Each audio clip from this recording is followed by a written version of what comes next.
Eu tudo considero como perda e como lixo, a fim de que eu venha a Cristo e ser achado nele.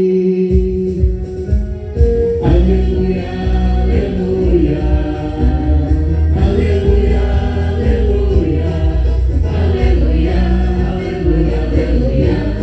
aleluia, aleluia, aleluia, aleluia, aleluia, aleluia, aleluia, aleluia. O Senhor esteja convosco. Ele está no meio de nós. Proclamação do Evangelho de Jesus Cristo segundo Lucas. Glória a vós, Senhor.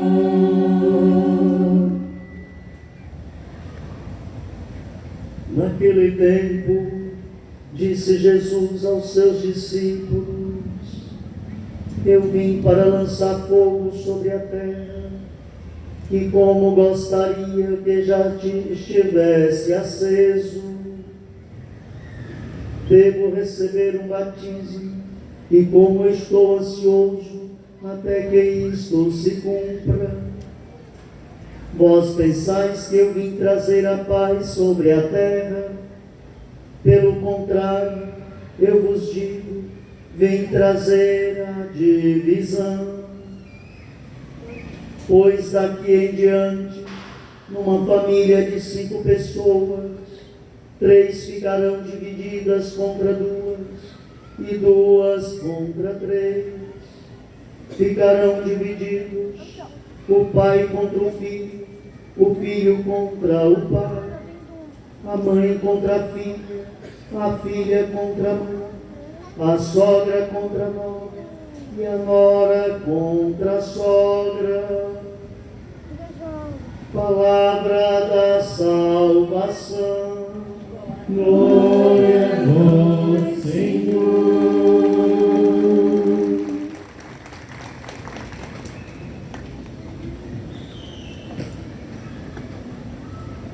Queridos irmãos e irmãs, como é bom a gente poder se encontrar. E se encontrar por esta unidade de fé. Estamos aqui porque cremos em nosso Senhor Jesus Cristo. Cremos na graça da salvação que Ele nos trouxe. E nos reunimos como povo de Deus. Nós somos aquilo que é do hebraico a Kahal Yavé, isto é, nós somos a Assembleia de Deus. Isso é dito também por São Pedro, que diz que nós somos o povo sacerdotal, a nação santa. Depois, João diz que ele diz assim à comunidade cristã: veja que grande presente nós recebemos de Deus, de sermos chamados filhos de Deus. E de fato o somos, filhos, filhas de Deus. Por isso nos reunimos aqui. E reunimos porque é Deus que nos convoca. Isso que é bonito. Convocar significa chamar para perto, chamar para estar junto. E por isso Ele nos convoca. Ele não nos faz um convite, porque a raiz da palavra convite é uma escolha, uma opção que eu faço. Eu fico livre até para não vir. Por isso Deus não nos convida, Deus nos convoca, porque nos quer perto dele. Por quê? Porque nós também, no mais profundo de nós, temos aquilo que Deus é em nós. Isso que é bonito. Esses dias, domingo, vocês devem ter refletido aqui na missa dominical, como é que fizeram aquela pergunta a Jesus: olha, é permitido ou não devolver o imposto a César. O nosso, qual é a figura que está aí nesta moeda? Qual é a imagem? Ele diz, é a imagem de César. Então ele diz, tá, então dê a César o que é de César, e a Deus o que é de Deus. O que é dar a Deus o que é de Deus? Aquilo que tem a marca de Deus em nós. Então, a imagem da moeda de César é a César, mas a imagem que está em nós é a de Deus. Portanto, nós devemos ser sempre devolvidos a Deus, porque pertencemos a Deus. Não à ordem deste mundo, não aos sistemas políticos, econômicos, sociais deste mundo. Nós pertencemos a Deus. Por isso também a palavra diz, nós somos, é Paulo, né? Nós somos cidadãos do céu. Então o Senhor nos convoca porque somos seus. Nos chama para perto. Mas para quê? Para nos alimentar da sua palavra. Primeira parte do banquete. Palavra. E eu acho isso tão impressionante na liturgia. Como é belo. Porque a palavra, ela nos dá todo o conhecimento, fundamento, conhecimento, para que a gente possa compreender o mistério da Eucaristia, o mistério do altar, do corpo e do sangue de nosso Senhor Jesus Cristo. É a palavra que ilumina. Mas a palavra como pão, como alimento. Disse nosso Senhor, nem só de pão vive o homem, mas de toda a palavra que procede da boca de Deus. E aqui está a palavra. E como eu vibro com esta decisão, esta intuição do Espírito dada ao concílio, o último da igreja, de dizer na sua Constituição primeira conciliar, Sacrosanto Concílio, a igreja deve dar ao povo com abundância o alimento da palavra de Deus. Como é importante. Por isso toda a parte da missa, a primeira parte da missa, se volta para aquela mesa, com toda a reverência àquela mesa, não a esta depois. Primeiro aquela, alimento da palavra de Deus.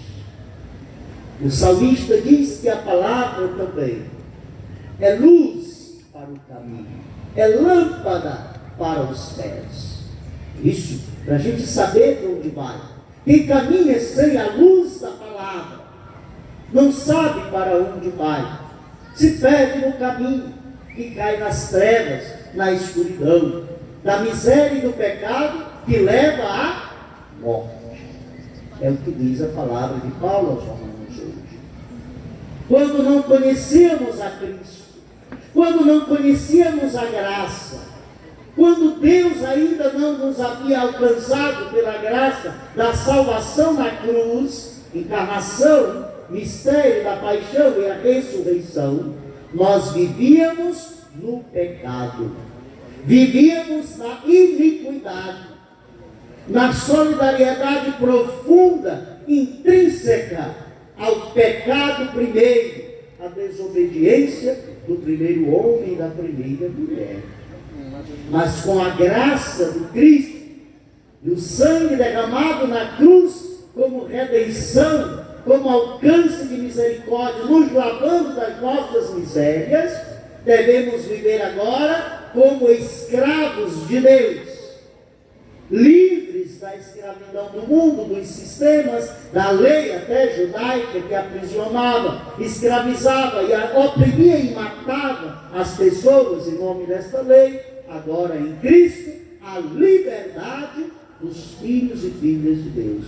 Isso depois, na mesma carta aos Romanos, Paulo vai dizer, foi para a liberdade que Cristo nos libertou.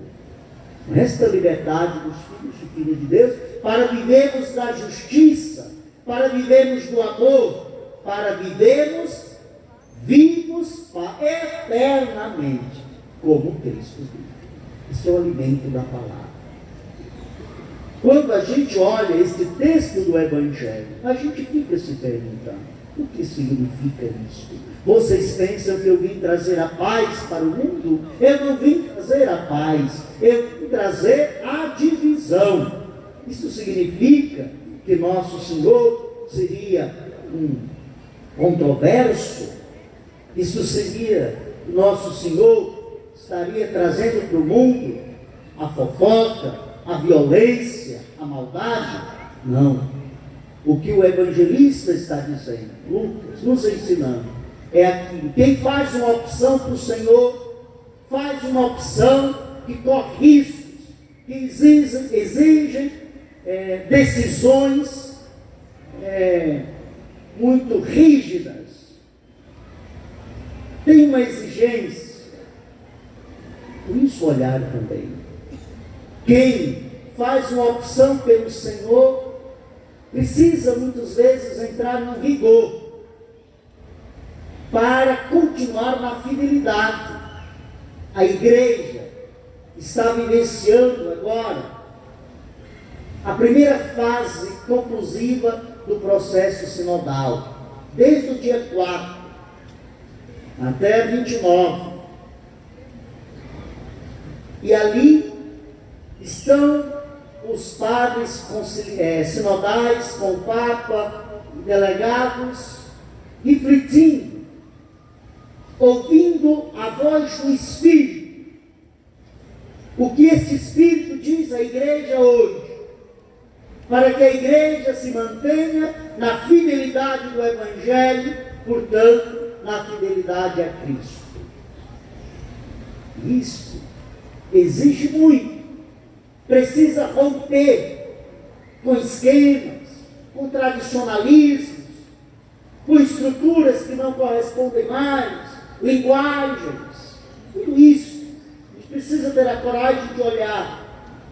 Não é a essência da verdade e da doutrina da igreja que está sendo colocada em reflexão. É o modo de impostar, o modo de dizer, o modo de apresentar. Isso que a igreja precisa para continuar sendo fiel a Cristo e ao seu Evangelho. E isso vale para todos nós que decidimos seguir a Cristo. Cada um em nossa particularidade, individualidade, mas na comunhão de fé. Aquilo que cremos e defendemos. A palavra de Deus, Sagradas Escrituras, mas toda a tradição da igreja, de que faz parte também, ou fazem parte também, as Sagradas Escrituras, da tradição da igreja, e tudo o magistério, o ensino da igreja, para que, fiel a esta palavra, sempre oriente o povo, para que caminheiros, como livres de pecado, possa ser um povo de Deus, peregrino, rumo a esta vida eterna, que já experimentamos aqui pelo nosso testemunho, o nosso jeito de viver. E nos inspira muito neste sentido, essa santinha que vocês querem tanto bem, que devota aqui em Paraipaba. Mas vejam bem, a devoção a um santo, ou no caso aqui, a devoção a Santa Rita, não pode terminar não acordar mais cedo de madrugada para fazer uma caminhada, uma penitência às vezes até simples, ou mesmo que seja uma penitência rigorosa. Ainda assim, não termina a devoção a Santa Rita. Havia uma missa ou outra, a rezar a novena, fazer as 9 noites para fazer a novena a Santa Rita, vir descalço, entrar de joelhos na igreja. Isso pode ser sinal, e pode ser até bonito, profundo, e deve ser, e sincero. Mas a verdadeira devoção a Santa Rita é imitá-la em suas virtudes. Esta é a devoção. Qual a virtude? Vamos ver. Assumindo o seu batismo, e o batismo significando este encontro com Jesus, faz uma decisão para a sua vida de segui-lo radicalmente, toda entrega, e viveu amando e servindo a Cristo até no sofrimento, a ponto de não reclamar do sofrimento. Não ser devoto de Santa Rita, não é que a gente vai ficar ou cair no conformismo, não significa isso. Mas encarar os sofrimentos da vida, não murmurando, não reclamando de Deus, e nem culpando quem está ali na convivência, mas vivendo com resignação, sofrendo na pele aquilo que o Senhor assumiu na sua cruz, para a remissão, para o bem, a santificação dos irmãos. Então Rita dedicou a vida para desejar e faz de tudo para converter, salvar e santificar a sua família. Ser devoto de Santa Rita é isso. Mesmo no sofrimento, na dor, no desprezo, nos contratempos, mas enfrentando na vida de oração, na sensibilidade da escuta a Deus, a tal ponto dela mesma receber este signo, receber este espírito, que escapa da cruz de Cristo, sinal para dizer, está tão unida intimamente ao mistério de Cristo, que a sua vida se confunde à de Cristo, como assim fora Paulo. Paulo disse isso. Eu já não sei mais se sou eu que vivo ou é Cristo que vive em mim. A experiência do jovem de Assis, depois a música que se faz, ninguém mais olhando Francisco sabe dizer com veras se Francisco era, se é Francisco ou se Cristo era. Nós também? Será que alguém olhando para nós vê Cristo em nós? Será que alguém vendo o Padre, convivendo com o Padre ajuda a que Cristo seja apresentado, experimentado por aqueles com os quais, aquelas com os quais ele convive com o Padre? Você na sua casa, como cristão, como legionário, legionária, membro de pastoral, encontrista, exercista, da catequese, da juventude, será que alguém olhando para você pode dizer, eu vejo Cristo em você? Será que alguém se apaixona por Cristo porque nos vê o nosso testemunho, o nosso jeito de agir, de ser, a sensibilidade, o cuidado com que a gente cuida das coisas de Deus e de sua igreja? Por que há tanta divisão entre os cristãos? Por que há tantas igrejas cristãs? Será que isso agrada a Cristo? É mesmo a diversidade do Espírito? O que está por trás de tudo isto? Tantas vezes fruto de divisão, de incompreensão, de incapacidade de diálogo, fechamento, interesses. Não ferir isto, não seria ferir o corpo de Cristo? A humanidade, olhando para esta igreja, olhando para os cristãos, pode se apaixonar por Cristo? Um jovenzinho, uma jovenzinha, olhando para os casais cristãos, e digo ainda cristãos católicos, se apaixonariam pelo matrimônio? O que está faltando em nossa catequese, nossa prática de vida, na compreensão da doutrina, na compreensão da palavra, que a gente faz de conta que escuta, faz de conta que acolhe, faz de conta que vive de conversão, mas é só faz de conta na superficialidade, porque no dia a dia vivemos e nos comportamos de outro modo. Professamos a fé, celebramos a fé, refletimos e aprofundamos a fé, mas vivemos tantas vezes e nos comportamos como se fôssemos pagãos. Qual é o grau da nossa consciência de que nós fomos libertados do pecado, da iniquidade, para viver da vida e da justiça de Cristo? O que isso significa? Por isso é perguntar mais simples. O que significa ser devoto e devota de Santa Rita? É importante a gente se fazer essas perguntas, para que a gente possa crescer verdadeiramente na fé, e a nossa vida seja uma transparência de Cristo. Como São João Maria Vianney, patrono dos padres, ele dizia, o padre deve ser como um vidro transparente transparente, pelo qual o povo possa ver Jesus Cristo. E eu digo o cristão, não só o padre, também o padre, pela nossa opção de vida, mas o cristão, cada um, cada batizado, cada batizada, deve ser como que um vidro transparente, pelo qual outros possam ver Cristo. Possam ver Cristo através de nós, da nossa transparência de vida, sinceridade naquilo que a gente assume. Então, queridos, queridas, aproveitemos bem desta festa da padroeira de Paraipaba. Aproveitemos bem desta festa, para que seja esse tempo realmente de graça, porque o é. Aproveitemos, bebamos desta fonte de graça, que é a festa. Um tempo de retiro profundo, que vale para a gente fazer reflexão sobre a vida, a fé, a missão, que a gente assume o que a gente é no mundo, e portanto aqui em Paraipaba, onde a gente se encontra, viva, seja esse dom de Deus. Aproveitemos também toda essa temática que nós estamos refletindo à luz das diretrizes para a ação evangelizadora da Igreja no Brasil, à luz das reflexões e intuições para este terceiro ano vocacional no Brasil. Igreja nas casas, isso é o projeto de evangelização da Igreja no Brasil. Isso significa a igreja em saída.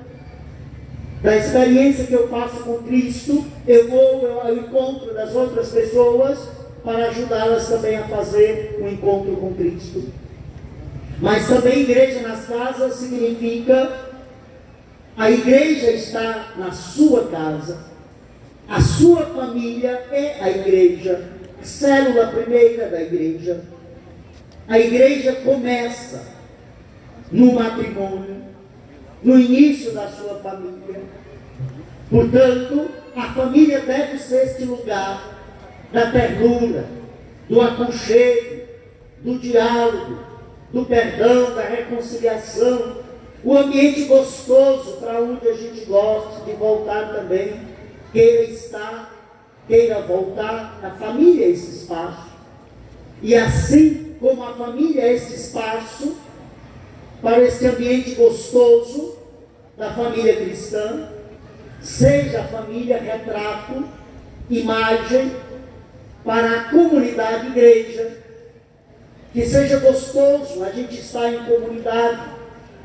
Comunidade eclesial missionária é a sua família, e cada movimento de igreja é uma comunidade eclesial missionária, que deve ser esse ambiente de partilha, de acolhimento, um lugar gostoso onde a gente queira estar.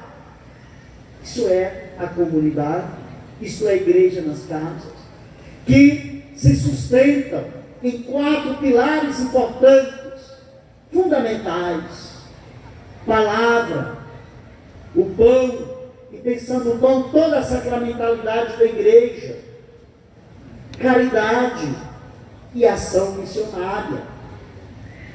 Se algum segmento de igreja falta algum deste pilar, está capenga, está com dificuldade, está pendendo, pode desmoronar. Se na família falta algum destes pilares, está correndo risco. Não pode faltar a palavra, não pode faltar os sacramentos, a vivência, não pode faltar a caridade, não pode faltar esse desejo, esse ardor de transmitir Cristo para outras pessoas, para outras famílias. Queridos, queridas, repito, aproveitem bem deste tempo festivo, não só para o encontro que é gostoso e reencontro. Tantas famílias, pessoas que moram longe, às vezes vêm no período do festejo para encontrar com os outros membros da família. Isso é gostoso. Amigos que vêm, conhecidos, vem gente de tantos lugares. Isso é bom. E aproveitemos também para isto, mas aproveitemos para mergulhar mais profundamente no sentido da nossa fé, naquilo que é o desdobramento moral da fé, o comportamento, o testemunho de vida. e o Senhor nos ajuda sempre com o seu Espírito.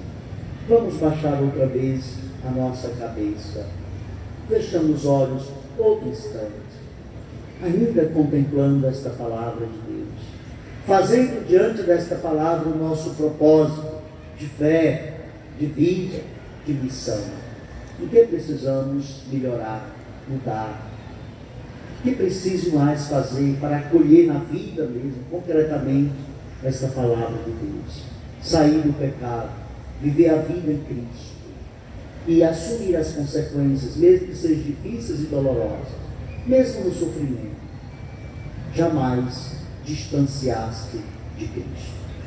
Contemplemos esta palavra de Deus, fazendo os nossos propósitos.